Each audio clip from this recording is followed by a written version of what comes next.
நன்றி சொல்ல விரும்புகிறேன். விசேஷமாய் கல்ராய் அவருடைய அழைப்புக்கு இறங்கி வர உதவி செய்தார். அதுக்கப்புறம் இங்கு பலரை சந்திக்க ஆண்ட உதவி செய்தார். பலரை முன்பாக சந்தித்திருக்கிறோம், ஒரு சிலர் முதல் முறையாக சந்திக்கிறோம். ஸோ உங்கள் யாவருக்கும் நன்றி சொல்ல விரும்புகிறோம். So community Bible study, so இது வந்து ஒரு குளோபல் ஆர்கனைசேஷன். அதன் மூலமாக சவுத் ஏஷியாவுக்கு நான் டைரக்டராக இருக்கேன். இலங்கையிலையும் கல்முனையில் ரமேஷ் செல்வராஜ் அந்த பணியை செய்து கொண்டிருக்கிறார். மற்றும் நம்முடைய நண்பர்கள் சென்னையில் கோயம்புத்தூர்லேருந்து பால் சாமியல் மற்றும் சென்னையிலேருந்து டேவிட் தன்ராஜ் இவங்கெல்லாம் வந்திருக்காங்க. அவளுக்கு நன்றி சொல்ல விரும்புகிறேன். ஸோ இதனுடைய நோக்கம் என்ன என்பதுனா, இந்த மாற்றங்கள் ஏற்பட்டு கொண்டு இருக்கிறது. இந்த மாற்றங்கள் மத்தியில் எப்படி நம்முடைய எழுத்தின் பணி செய்ய முடியும் என்பதை நாம் பார்க்க போகிறோம். அதுக்கு முன்பாக ஒரு நிமிடம் கண்களை மூடி நாம் ஜெபம் செய்வோம். எங்கள் நேசிக்க நல்ல பிதாவை நன்றியோடு ஸ்தோத்திரிக்கிறோம். இப்பொழுது கூட நாங்கள் பேசுகிற காரியங்கள், சிந்திக்கின்ற காரியங்கள், ஆண்டவரை உரையாடுகிற காரியங்கள் எல்லாம் நாம் மைமிக்கின்று இருக்க உதவி செய்ய வேண்டும் என்று ஜெபிக்கிறோம். உங்களுடைய சத்தத்தை கேட்க ஆண்டவரே, இந்த டெக்னாலஜி மூலமாக வருகின்ற மாற்றங்களை நாங்கள் எதிர்கொள்ள, அதில் திறந்த வாசல்களை காண, அதன் மூலமாய் தொடர்ந்து உன்னை நற்செய்தியை அறிவிக்க எங்களுக்கு உதவி செய்ய வேண்டும் என்று ஜெபிக்கிறோம். இயேசுவின் நாமத்தை கேட்கிறோம் பிதாவே, ஆமென். ஸோ இந்த எண்மின் உலகம் என்பதை குறித்து நம்ம பலவிதமான கண்ணோட்டங்கள் இருக்குது. ஒரு சிலருக்கு வந்து அது பயம் கொடுத்துறதாக இருக்கிறது, ஒரு சிலருக்கு அது நல்ல அணுகுமுறையாக இருக்கிறது. ஸோ இன்றைக்கு காலையில் நாங்கள் நேற்று சென்னையிலேருந்து வந்தோம், என்னுடைய மனைவியோடு வந்தோம். ஸோ இன்று காலையில் என்னுடைய மனைவி என்கிட்ட சொன்னது, நம்ம நிறைய புத்தகம் கொண்டு வந்தோம், ஆனால் இந்த தடவை நான் பைபிளை கொண்டு வரல. ஏன்னு சொன்னேன், நான் மொபைல் ஃபோன்லேயே படிச்சிருவேன். ஸோ ஒரு மாற்றம். ஸோ அவங்களுக்கு 60 வயசுக்கு மேலே ஆயிடுச்சு. ஸோ இந்த ஏஜில் வந்து ஒரு மாற்றம். ஸோ இதை 10 வருஷத்துக்கு முன்னாடி சொல்லியிருந்தால் நிறைய பேர் இவங்களாம் பின்மாறி போயிட்டாங்க இவங்கெல்லாம் அப்படின்னு சொல்லிக்கிட்ட காலம் இருந்தது. இன்றைக்கு காலம் மாறிடுச்சு. சரி, ஒரு படத்தை பார்க்கலாம். இது ஆங்கிலத்தில் இருக்கு, இருந்தாலும் லூக்கா 5ஆம் அதிகாரத்தை நினைவுபடுத்துன்னு நினைக்கிறேன்.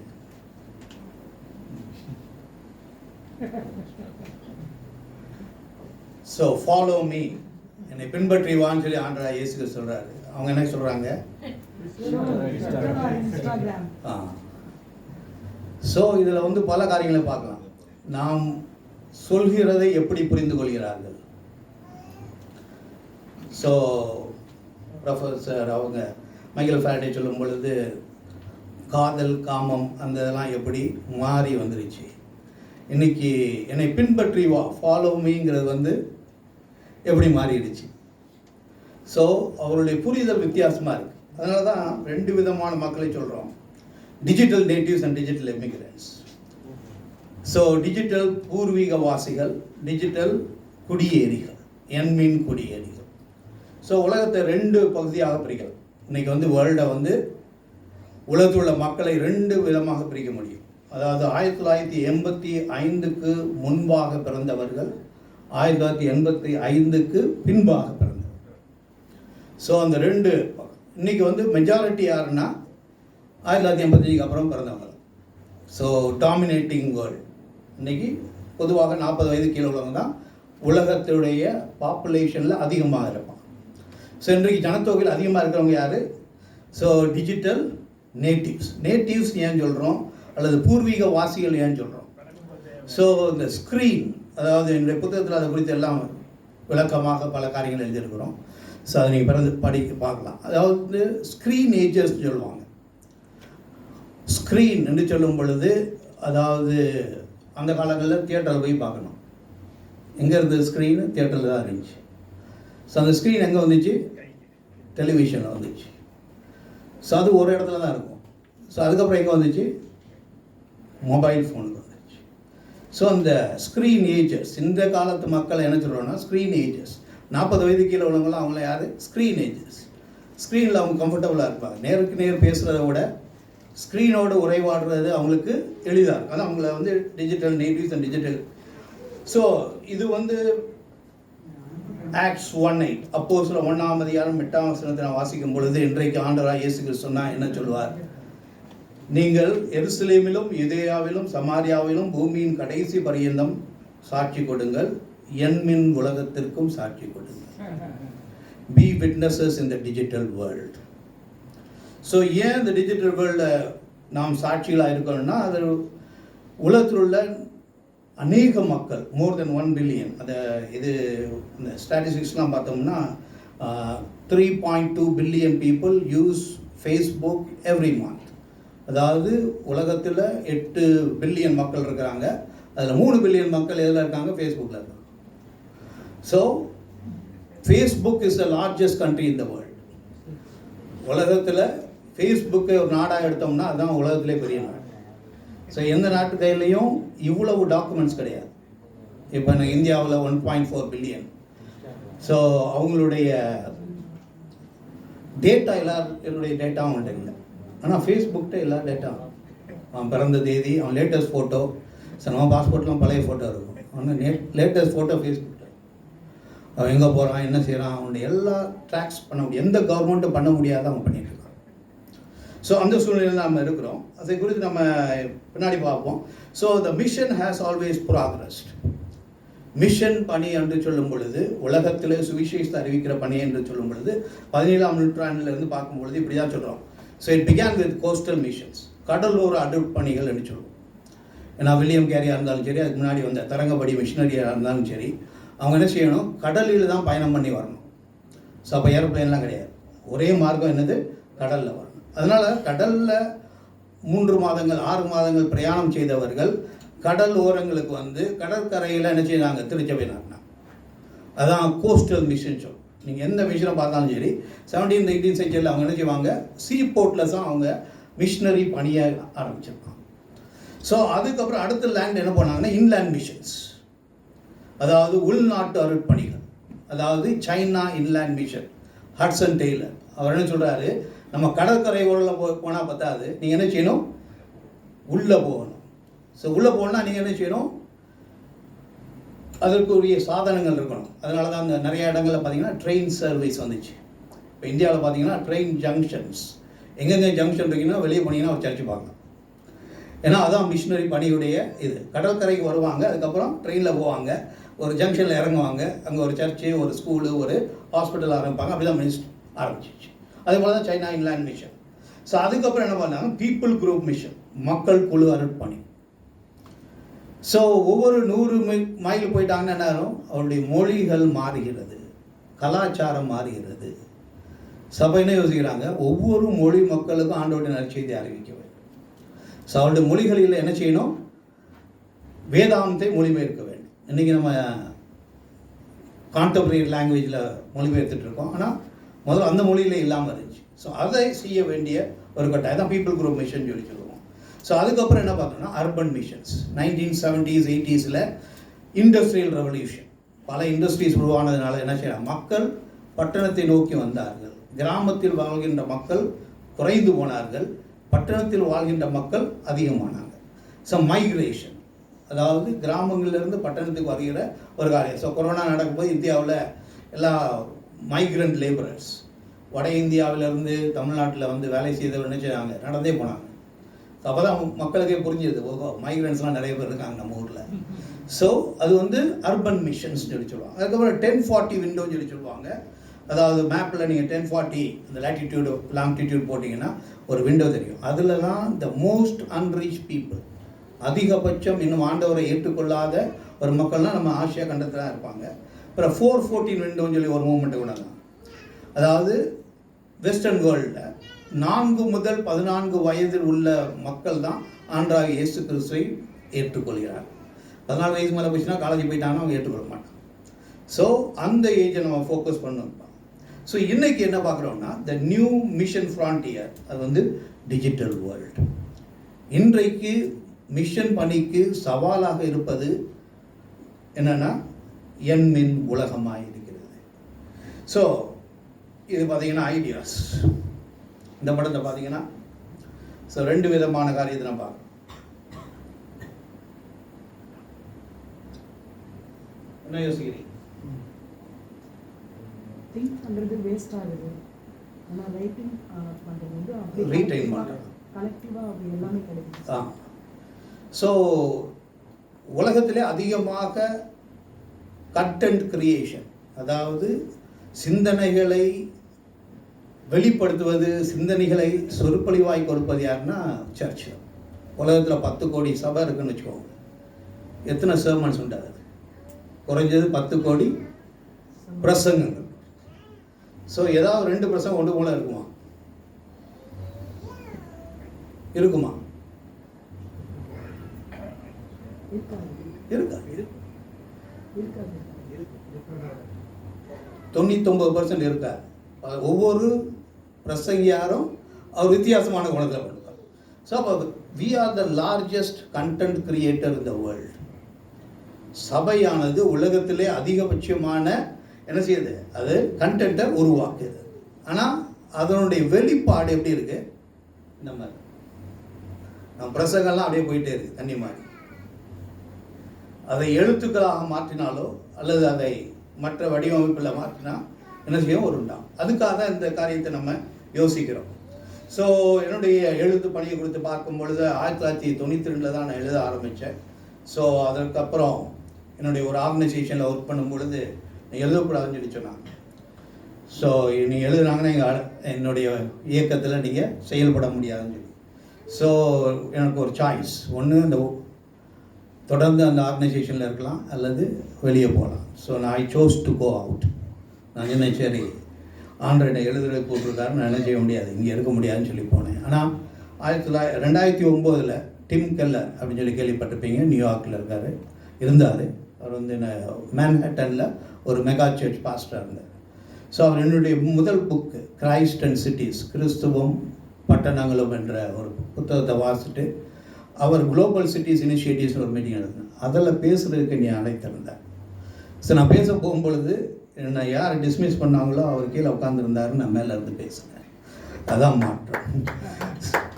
ஸோ இது எழுதக்கூடாதுங்கிறவர் அங்கே தான் இருந்தார்.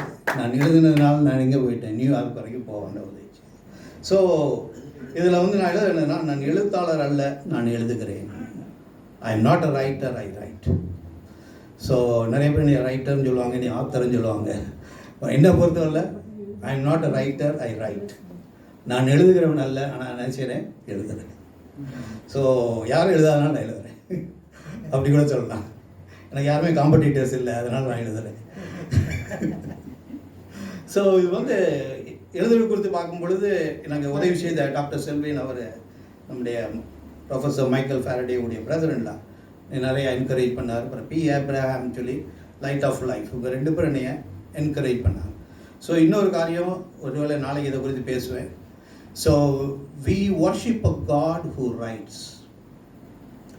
எழுதுகின்ற தேவனை ஆராதிக்கிறோம்.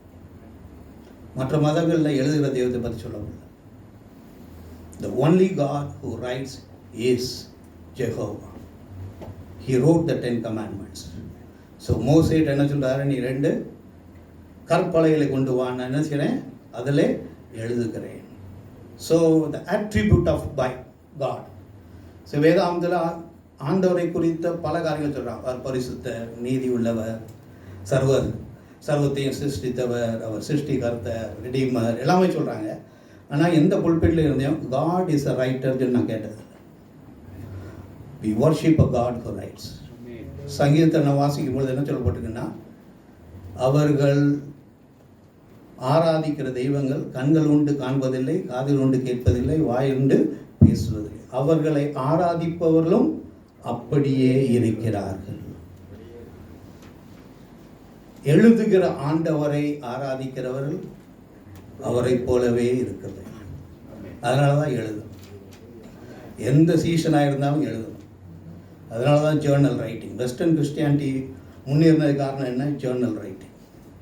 வெஸ்டர்ன் சபைகள் முன்னேறினது காரணம் என்ன? எல்லா போதகரும் என்ன செய்யணும்? பிரசங்கம் பண்ணுற மாதிரி பிரசங்கத்தை முழுவதும் எழுதணும்.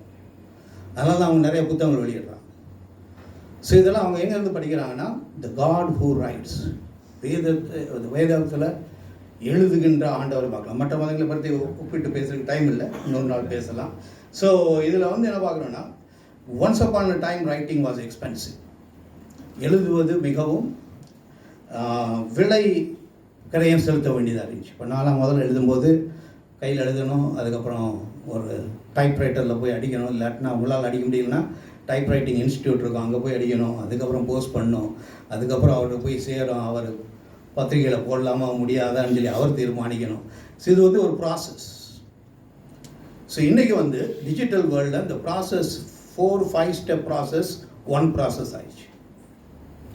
So you are the writer, you are the editor, you are the publisher. So நீங்களே எழுதலாம். உங்களுக்கு உங்களுடைய இது மைக்ரோசாஃப்ட் விண்டோஸ் என்ன செய்யும், உங்களுக்கு அதே எடிட் பண்ணி கொடுக்கும். ரெட் லைன் காமிக்கும், உங்கள் ஆசிரியர் மாதிரி ப்ளூ லைன் காமிக்கும், அதெல்லாம் நீங்கள் மாற்றங்கள் பண்ணணும். ஸோ உங்களுக்கு டேட்டா அண்ட் ஸ்மார்ட் ஃபோன் இருந்தால் நீங்களே அப்லோட் பண்ணணும். So you become the writer, you become the editor, you become the publisher. So the digital world என்னது, ஒரு பெரிய மாற்றத்தை உண்டாக்கி. ஸோ இதை பயன்படுத்துகிறவங்க யாருன்னா மற்றவங்க தான் பயன்படுத்திருக்காங்க. கிறிஸ்தவ உலகம் இதை சரியாக பயன்படுத்தவில்லை.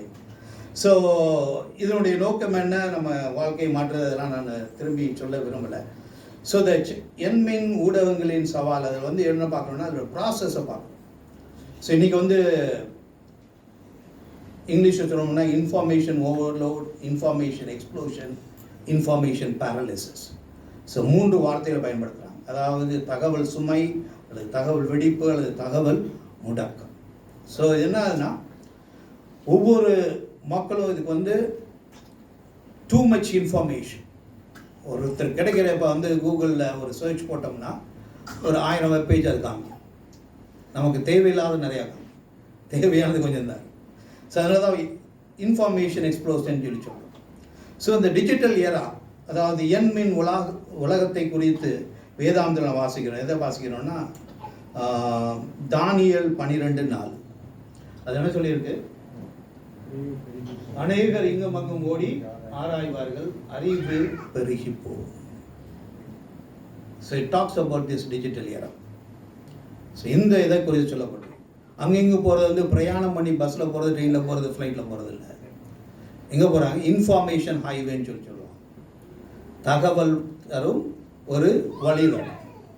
இதில் என்ன செய்கிறாங்க, அங்கேயும் போகிறாங்க. இப்போ கூகுளில் போனீங்கன்னா ஒரு காரியத்தை அறிந்து கொள்ள வேண்டும் என்று சொன்னீங்கன்னா என்ன செய்யலாம், நீங்கள் கூகுளில் சர்ச் போட்டிங்கன்னா ஒரு 20-30 ஒவ்வொரு பக்கத்துலேயும் 20 அல்லது 10 என்ன கொடுக்கும், வெப்சைட்ஸ் கொடுக்கும். நீங்கள் என்ன செய்வீங்க, அங்கே போய். ஸோ இங்கும் அங்கும் போகிறது, ஒரு வெப்சைட் போய் அடுத்த வெப்சைட் போய் அடுத்த வெப்சைட் போய் இங்கும் அங்கும் அலைந்து திரிகிறார்கள். ஸோ இது யார் எழுதுனது, தானியேல் எழுதுனது. So digital world is not surprise for God. So இந்த எண்மின் உலகம் ஆண்டவருடைய பார்வையில் ஒரு புதியவை அல்ல, ஒரு கடினமானதல்ல, ஒரு அற்புதமானதல்ல, ஆச்சரியமானதல்ல. இது நிகழும் என்று ஆண்டவர் அறிந்திருந்தார். He foresaw that. ஸோ இன்னொரு வருஷத்தை பார்த்துக்கோம், அபக்குக் 2:11 என்ன பார்க்குறோன்னா, கல்லு சுவரிலும் இருந்து கூப்பிடும், உத்திரம் மர்ச்சியிலிருந்து சாட்சி. ஸோ என்ன பார்க்குறோம், இது எப்படி நடக்கும். அதே போல் அந்த ட்ரையம்ஃபல் என்ட்ரி, ஆண்டவராய் இயேசு கிறிஸ்து எருசலேமில் பிரவேசித்த ஓசன்னா ஞாயிறு அல்லது அந்த ஞாயிறு அன்று அவங்க என்ன செய்கிறாங்க, பரிசேயர் சதுசேயர் இந்த சிறுவர்கள் கூச்சலிடாமல் இருக்கணும். அவங்க என்ன செய்யக்கூடாது, ஓசனான்னு சொல்லக்கூடாது. அப்போ என்ன சொல்கிறாரு, போதகரே இப்படி சீசரை அதட்டும் என்றார்கள், அவர்கள் பேசாமல் இருந்தால் கல்லுகளே கூப்பிடும் என்று உங்களுக்கு சொல்கிறேன். எப்படி கல்லு கூப்பிட முடியும்? Is it possible? எப்படி உத்தரம் சாட்சி சொல்ல முடியும்? ஸோ அதை பார்க்கும்போது microchips. So microchip is basically a sand that thinks. So nunsilver. So microchips எதில் இருந்து உண்டாக்குறாங்க, மண்ணில் தான் உண்டோம். It's a process sand. So அதில் 16-18 ஸ்டெப்ஸ் இருக்குது. அது அந்த ஸ்டெப்ஸ் வழியாக ப்ராசஸ் பண்ணால் நமக்கு கிடைக்கிற மைக்ரோசிப். அதை வச்சு தான் நம்முடைய ஸ்மார்ட் ஃபோன், நம்ம மைக்கு, இல்லை சேட்டலைட் டெலிவிஷன் எல்லாமே அதனால தான் செலக்ட். ஸோ இது எங்கிறது வருது, மண்ணில் இருந்தால். ஸோ ஒரு மனிதன் மண்ணை ப்ராசஸ் பண்ணி மைக்ரோசிப் உண்டாக்கி ஃபோனை உண்டாக்க முடியும் என்றால் தேவனால் ரா சாண்டை யூஸ் பண்ண முடியும். அதான் தேவனுடைய மகத்துவம். ஸோ அதனால தான் ஏசாயா 49:14 என்ன பண்ணிருக்கோம், நான் உங்களை உள்ளங்கையில் வரைந்திருக்கிறேன். ஸோ உங்கள் ஸ்மார்ட் ஃபோனை எடுத்து நீங்கள் ஃபேஸ்புக்கை பார்த்தீங்கன்னா எத்தனை ப்ரொஃபைல் பார்ப்பீங்க?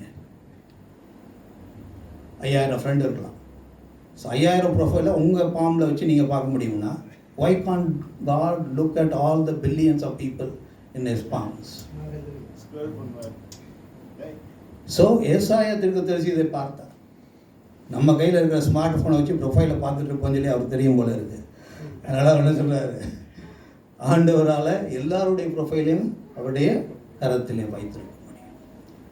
ஸோ வேதாகமும் இந்த காலத்தை குறித்து சொல்லப்பட்டது. ஸோ இந்த காலத்தில் வாழ்கின்ற நிகழ்கால கிறிஸ்தவர்கள் என்ன செய்ய வேண்டும்? ஸோ ஃபேஸ்புக் நான் ஏற்கனவே சொன்னேன் 3.07 பில்லியன். So 8 billion people. இது ஒரு 3 மாதம் மாறிக்கிட்டே இருக்கும். ஸோ இதை வந்து ஸ்டேட்டாக மாறிக்கிட்டே. அதே போல் 2.49 பில்லியன் அது யூடியூப். ஸோ இந்த ரெண்டும் மக்கள் எங்கே கூடுகிறார்களோ அங்கே தான் ஆண்டவராகிய இயேசு கிறிஸ்து போனார். ஸோ காலங்காத்தால் எங்கே போனார்? கலிலேயா கடலுக்கு போனார். அங்கே தான் மீன் வாங்க எல்லோரும் வருவாங்க. அங்கே போய் தான் அவர் சீஷல் அது. அதே போல் எருசலேம் ஆலயத்தில் அந்த ஃபீஸ்ட் டைமில் என்ன செய்வாங்க? திரளான மக்கள் வருவாங்க. அங்கே தான் போய் என்ன செய்கிறாரு? ஆண்டவர் சொல்கிறாரு, தாகமுள்ளவர் எல்லாரும் இடத்துல வாருங்க. ஸோ ஆண்டவர் கூட்டமுள்ள இடத்துல தான் போனார். ஸோ எங்கே நற்செய்தி அறிக்கை வேணும்னா எங்கே கூட்டம் கூடுதோ அங்கே தான் அறிவிக்கும். இன்றைக்கி கூட்டம் கூடுற இடம் எங்கே? Digital world. அது ஒருவேளை வாட்ஸ்அப் குரூப் கம்யூனிட்டியாக இருக்கலாம், ஜூமாக இருக்கலாம், அல்லது இந்த ஃபேஸ்புக்காக இருக்கலாம். So Google is the most தேடும் பொருள். இப்போ வந்து முன்னாடியே இப்போ நீங்கள் ஒரு நாட்டுக்கு போகணுன்னா, நான் இலங்கைக்கு வரணும்னா ஒரு 30 வருஷத்துக்கு முன்னாடி நான் என்ன செய்யணும்? லைப்ரரிக்கு போகணும், என்சைக்ளோபீடியா பார்க்கணும். அங்கே தான் எனக்கு மேப் கிடைக்கும், அங்கே தான் இலங்கையை பற்றி சொல்லப்பட்டிருக்கும். அதெல்லாம் நான் டீட்டெயிலாக கலெக்ட் பண்ணேன். இன்றைக்கி நான் என்ன செய்யணும்? கூகுளில் போய் கொலம்போ அப்படின்னு சொல்லி டைப் பண்ணால் எல்லா விவரமும் வரும். உங்களுக்கு டெம்பரேச்சர் முதல் எங்கள் அங்கே உள்ள இது என்னது எக்ஸ்சேஞ்ச் ஆஃப் மணி என்ன, நீங்கள் போகிற விசா தேவையா தேவையில்லையா, சகல இன்ஃபர்மேஷனும் நீங்கள் ஒரே இடத்துல பெற்றுக்கொள்ள முடியும்.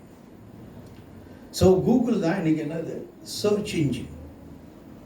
அதுக்கு அடுத்தபடியாக வர்றது வந்து யூடியூப்.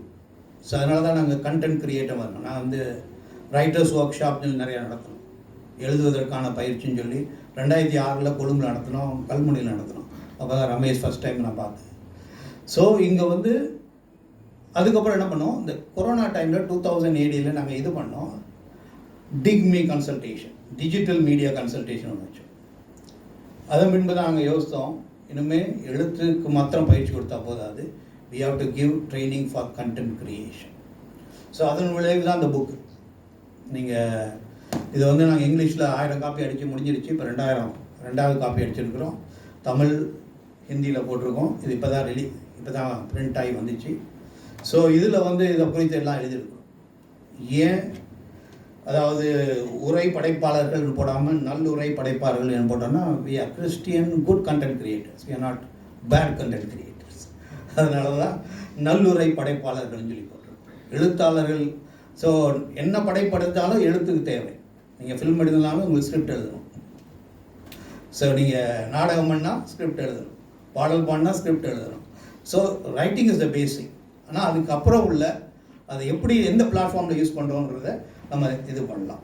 சரி, இதை வந்து எப்படி இந்த டிஜிட்டல் டெக்னாலஜி வந்துச்சு அப்படிங்கிறத நம்ம சுருக்கமாக பார்க்க போகிறோம். ஒன்று வந்து த ஓரல் கம்யூனிகேஷன் கல்ச்சர். ஸோ ஆரம்பத்தில் மனிதர் என்ன செஞ்சாங்க? நேரடியாக பேசுகின்றதாக பார்க்கணும். ஸோ நாளை இதை குறித்து நான் பேசுவேன். ஏதேன் தோட்டத்தில் தான் ஃபஸ்ட்டு மீடியாவே வந்துச்சு. ஸோ ஆண்டவர் ஆதாம் ஏவாளோடு நேரடியாக பேசினார். ஆனால் சாத்தான் நேரடியாக பேச முடியல. என்ன பண்ணா? he used a medium. முதல் மீடியம் என்னது? சர்ப்பம். முதல் மெசேஜ் என்ன? நீங்கள் சாகவே சாகவில்லை. Falls promise. அது மாத்திரம் இல்லை, என்ன பண்ணா, நீங்கள் எப்படி இருப்பீங்க? கடவுளை போல இருப்பீர்கள். you will become like gods. நீங்கள் every advertisement is like that. அப்படி தானே ஒவ்வொரு அட்வர்டைஸ்மெண்ட் சொல்லுது, நீங்கள் இந்த சோப்பை யூஸ் பண்ணுங்க, இந்த ஷாம்பு யூஸ் பண்ணுங்க, இந்த இதை பண்ணுங்க, நீங்கள் என்ன செய்ய கடவுளை மாறிடுவீங்க. So media began in garden of Eden. First medium யார்? சர்பண்ட்.